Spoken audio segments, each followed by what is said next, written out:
Did you ever watch Tiger King on Netflix? So, spoiler alert, Joe Exotic's animal sanctuary ended up exploiting the tigers. Wonder whatever happened to that guy.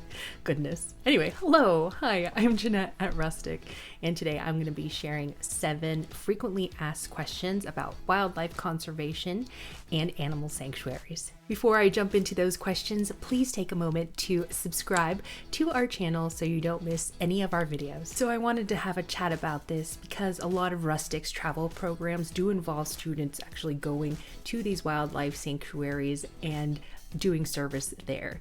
Wildlife conservation is definitely important to us. So let's jump into those questions. Question number 1, what is wildlife conservation?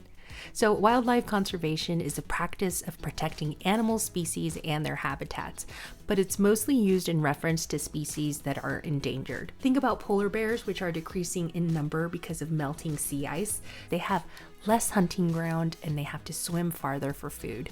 So organizations like the WWF or World Wildlife Fund raise awareness and funds to try to do something about this problem and to protect these creatures.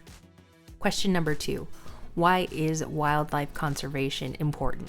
All animals play an important role in the ecosystem. So if one species goes extinct or a habitat is damaged because of deforestation or pollution, then that threatens the entire food chain and ecosystem. Question number 3, when did wildlife conservation begin? So wildlife conservation has actually been happening for over 100 years.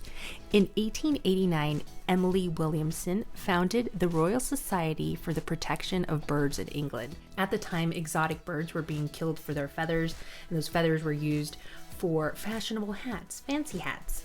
And so Emily was like, nope, thank you. We're not going to do that. Not on my watch. Since the 1880s, hunting, conservation, and scientific organizations formed and they lobbied for stricter laws on hunting for meat, hides, and also for feathers.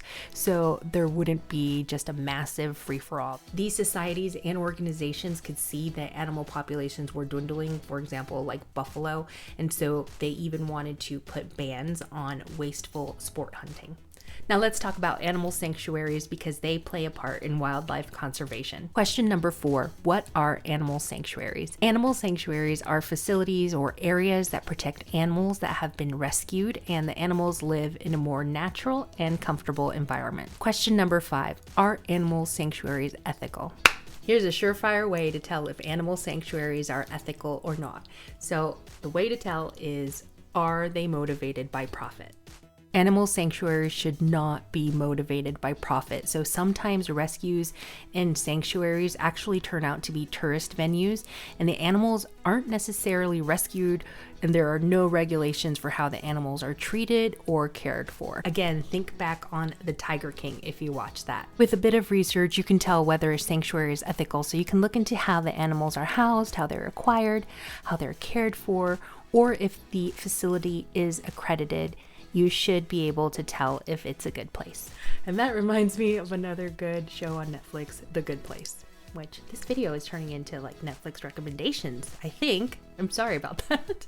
Back to the video. Question number 6, are animal sanctuaries better than zoos? Now, the biggest difference between a zoo and a sanctuary is that a sanctuary is where animals are rescued rather than bred, and they're not kept in small enclosures, so they have larger areas to roam. Now, you may think that all zoos are unethical, but both zoos and wildlife sanctuaries raise awareness about wildlife and also educate the public on animals. Question number 7, how can I help wildlife conservation or animal sanctuaries? Taking care of wildlife is everyone's responsibility, and we can all do our part. So think about your consumption habits. Think about reducing your plastic use.